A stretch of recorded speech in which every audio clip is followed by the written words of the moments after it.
Alors, salam alaikum. Toujours l'évaporation à effet multiple. Exercice 2 de la série. Donc, vous avez un évaporateur à double effet à eau courant. Alors, on vous dit, on considère une évaporation. Alors, on considère une évaporation à double effet à eau courant. C'est pas un triple effet. Alimentée par 1000 kg d'une solution aqueuse de type massique à 7% à 20. Le débit de vapeur de chauffe à 10 bars absolu utilisé pour le premier effet, c'est 640. Le premier effet fonctionne à 2,5. Le deuxième, il fonctionne à 0,5, à 0,45.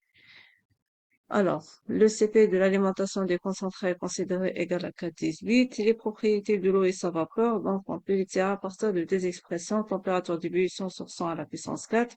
Et la chaleur latente, c'est le 2035 moins 2,9 par la température d'ébullition. On demande de calculer le débit évaporé V1 sur le premier effet, le concentrat correspondant et le titre massif aussi. On demande après si on exige donc un L1 de 700 et un V1 de 286 de calculer le V2, le L2 et le XL2. On demande après l'économie de cette installation. On vous dit après si le rebouilleur de premier effet est un échangeur multitubulaire constitué par 80 tubes de 2 cm de diamètre et 4 mètres de long. Le flux échangé, donc on vous donne la vapeur et on demande la surface d'échange et le coefficient d'échange moyen sur cet échangeur. Alors, les données de l'exercice, donc vous avez une évaporation à double effet à court courant, le L0 c'est 1000, le T0 c'est 20, le X0 c'est 7. Le V0 c'est 540, la pression c'est des bars. Le premier effet fonctionne à 2,5, le deuxième effet fonctionne à 0,45 et le CP est constant et de 4,18.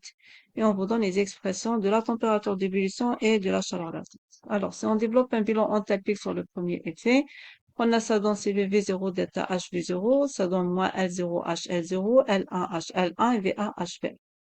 Alors, sur cette expression, on a le V0, on a le L0. À partir des données thermodynamiques, on peut avoir les enthalpies, mais un des deux inconnus, le V1 et le L1, donc il se fait de changer ou là, d'avoir une expression qui relie entre les deux pour avoir une expression à un seul inconnu. Donc, c'est à partir du bilan global sur le premier effet et le L0 qui donne L1 plus V1.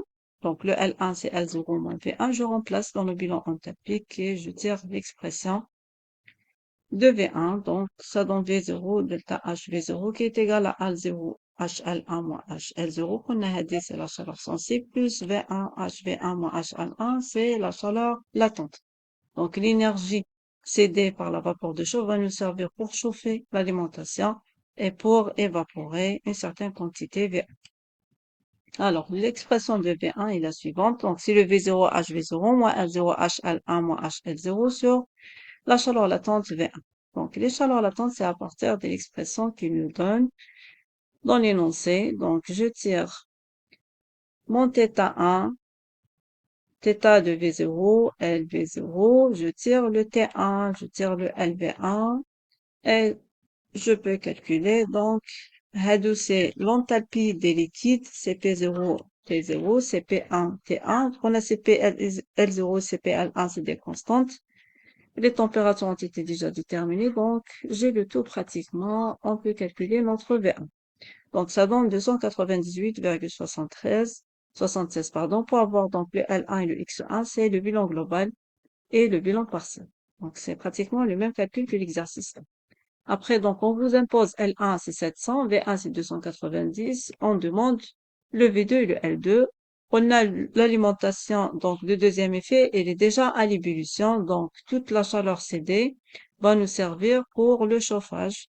Donc on applique l'expression V1 delta H1 égale à V2 delta H2. Alors, le V1, ça a été déjà calculé, le delta H1 le delta H2, je peux avoir la valeur parce que j'ai le P2, donc je peux calculer notre V2 et ça donne un V2 de 273,95, pratiquement 274.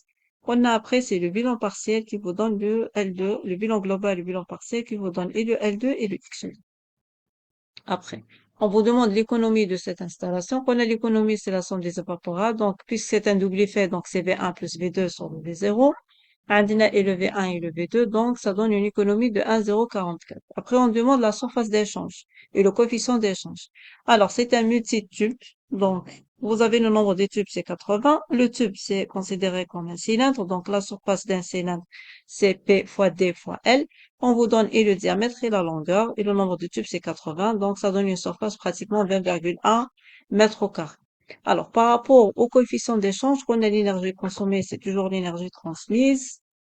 Donc, c'est V0 delta HV0 qui est égal à U1 A1 delta T1. Le delta T1, c'est TV0 moins TL1, c'est la température de la vapeur de chauffe moins la température du liquide.